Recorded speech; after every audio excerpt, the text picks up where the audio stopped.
Breaking news చూస్తున్నాం. పెనంలూరు నియోజకవర్గ YCP ఎమ్మెల్యేలు కొలుసు పార్థసారథి ఇవాళ టీడీపీ అధినేత చంద్రబాబు నాయుడు సమక్షంలో తన అనుచరులతో ఆ పార్టీలో చేరనున్నారు. ఇప్పటికే సారథికి నూజివీడు టీడీపీ అభ్యర్థిగా టికెట్ కేటాయించిన విషయం తెలిసిందే. ఇక వీరితో పాటు ఎంపీ లావు శ్రీకృష్ణదేవరాయలు, బెజవాడ వైసీపీ టౌన్ అధ్యక్షుడు భువకుమార్ తో పాటు ఇటీవల ఖమ్మ కార్పొరేషన్ చైర్మన్ పదవికి రాజీనామా చేసిన చంద్రశేఖర్ కూడా చంద్రబాబు సమక్షంలో పసుపు తీర్థం పుచ్చుకోనున్నారు.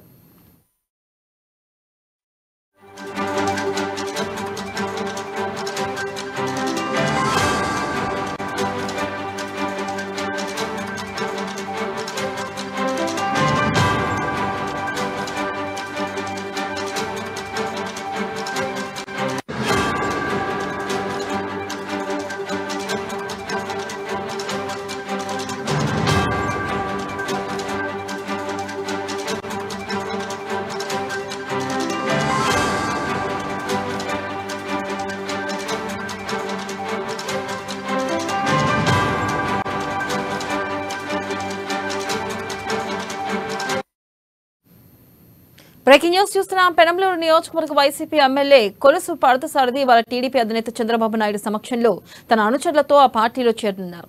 ఇప్పటికే సారథికి నూజివీడు టీడీపీ అభ్యర్థిగా టికెట్ కేటాయించిన విషయం తెలిసిందే. ఇక వీరితో పాటు ఎంపీ లావు శ్రీకృష్ణదేవరాయలు, బెజవాడ వైసీపీ టౌన్ అధ్యక్షుడు భువకుమార్ తో పాటు ఇటీవల ఖమ్మ కార్పొరేషన్ చైర్మన్ పదవికి రాజీనామా చేసిన చంద్రశేఖర్ కూడా చంద్రబాబు సమక్షంలో పసుపు తీర్థం పుచ్చుకోనున్నారు. దీనిపై మరింత సమాచారాన్ని మా ప్రతినిధి నందిని అందిస్తారు. నందిని, చెప్పండి, వైసీపీ నుంచి కూడా ఒక్కొక్కరు టీడీపీ వైపు చూస్తున్నారు. మరి ఈ నేపథ్యంలో వైసీపీ పార్టీకి ప్రమాదం పొంచి ఉండే అవకాశం ఉందంటారా?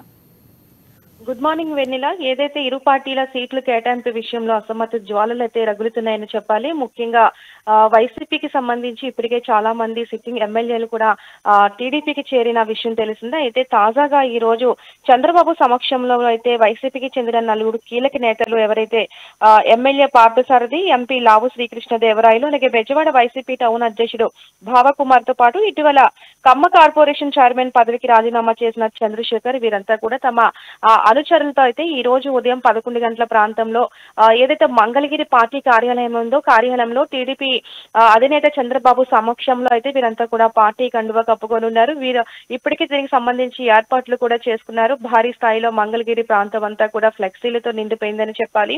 అయితే ఇప్పటికే ఎక్కడైతే అసమ్మతి నెలకొందో అసమ్మతి నేతలంతా కూడా పక్క పార్టీకి చూస్తున్నారు. అయితే ఈ 2 రోజుల క్రితం ఏదైతే టీడీపీ జనసేన ఏదైతే ప్రకటించిందో మొదటి జాబితా, ఈ జాబితాలో కూడా ఇప్పటికే అసమ్మతి జ్వాల కూడా రగులుతుంది. కొంతమంది టీడీపీకి అలాగే జనసేన కూడా ఇప్పుడు రాజీనామాలు చేయడానికి అయితే సిద్ధమయ్యారు. అయితే వీరందరినీ కూడా పార్టీ ఏ విధంగా బుజ్జగిస్తుందో చూడాలి. అయితే వైసీపీకి చెందిన ఇప్పటికే చాలా మంది మనం చూసుకున్నట్లయితే వీరంతా కూడా టీడీపీకి అయితే టీడీపీ పార్టీ కండువా అయితే కప్పుకుంటున్నారు. అయితే కొంతమంది కప్పుకోవడానికి కూడా రెడీ అవుతున్నారు. ఇప్పటికే జనసేన వైసీపీకి సంబంధించి చాలా మంది కీలక నేతలు కూడా టీడీపీకి వచ్చారు. అయితే కొంతమంది వీరంతా కోవట్లని అంటున్నారు. అయితే వీళ్ళందరినీ కూడా ఇప్పటికే ఆ పార్టీలో చేర్చుకుంటాము. అయితే ఏదైతే టీడీపీ నమ్ముకొని ఉన్నారో వారందరికీ అయితే అన్యాయం చేయము. వైసీపీ నుంచి ఎవరు వచ్చినా కూడా మేము స్వాగతిస్తాము.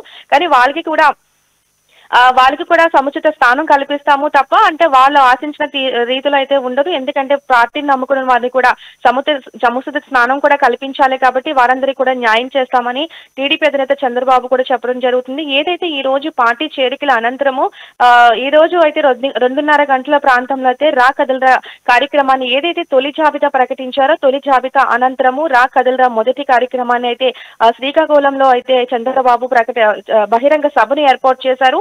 ఈ సభకు 3 గంటల ప్రాంతంలో చంద్రబాబు అయితే ఉండవల్లి తన నివాసం నుంచి అక్కడికైతే చేరుకుంటారు. ఇప్పటికే సభకు సంబంధించి అక్కడ ఉన్న కీలక నేతలంతా కూడా వీళ్ళంతా కూడా అన్ని ఏర్పాట్లు చేశారు. అక్కడ కూడా పార్టీలో చేరికలు కూడా ఉండే అవకాశాలు అయితే ఉన్నాయి. కానీ అక్కడ పార్టీ కండుగా కప్పుతారా అంటే కార్యకర్తలకు, లేదంటే బహిరంగ సభలో ప్రసంగం అనంతరం బయలుదేరతారన్నది కూడా తెలియాల్సి ఉంది. అయితే 3 గంటలకు ఏదైతే బహిరంగ సభకు సంబంధించి సూపర్ 6 ఏదైతే టీడీపీ ప్రకటించిందో సూపర్ 6 కార్యక్రమాల యొక్క ఏ విధంగా కార్యక్రమాల ద్వారా ముందుకు వెళ్ళబోతున్నాము, ప్రజలను ఉద్దేశించి కూడా అక్కడ ప్రసంగించే అవకాశం కూడా ఉంది.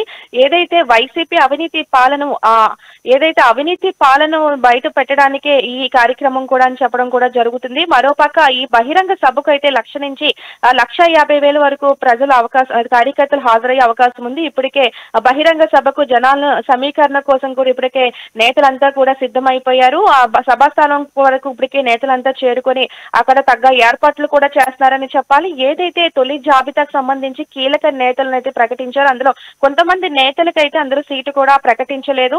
సో వాళ్ళందరికీ కూడా నిన్న సాయంత్రం అయితే జూమ్ లో కూడా చంద్రబాబు ప్రతి ఒక్క నేతతో కూడా మాట్లాడారు. ఖచ్చితంగా మీ అందరి కూడా గెలుపు గుర్రాలు ఆశించి సీటు మీరంతా గెలుపు గుర్రాలుగా గెలిచి వస్తారని ఆశిస్తున్నాము. ఎవరైతే అసమ్మతి ఉందో వాళ్ళందరినీ కూడా కలుపుకొని వెళ్ళాలి. ఎక్కడ కూడా పార్టీకి డ్యామేజ్ రాకూడదు. మీ అందరి మీద నమ్మకంతో ప్రతి ఒక్కరికి సీటు కేటాయించడం జరుగుతుంది. ఇప్పుడు టీడీపీకి సంబంధించి సీటు ఇస్తే మాత్రం వైసీపీకి సంబంధించి అసమ్మతి ఉన్న వాళ్ళందరినీ కూడా బుజ్జగించాలి. ఇదంతా కూడా మన స్వార్థం కోసం కాదు, ప్రజల యొక్క మేలు కోసం, దేశం యొక్క అభివృద్ధి కోసం, రాష్ట్రం యొక్క అభివృద్ధి కోసమే మనమంతా కూడా ఈ విధంగా కూడా ఫిల్టర్ చేసుకుని ముందుకు వెళ్లాల్సి వస్తుందని చెప్పేసి చంద్రబాబు అలాగే పవన్ కళ్యాణ్ కూడా తమ నేతలు కూడా చెప్పిన ఇదైతే కనిపిస్తుంది వెన్నెల. అయితే మొత్తానికి చూసుకున్నట్లయితే వైసీపీ నుంచి చాలా మంది అసమ్మతి నేతలు అయితే కూడా టీడీపీ వైపు చూస్తున్నారని చెప్పాలి. Right, thank you Nandini.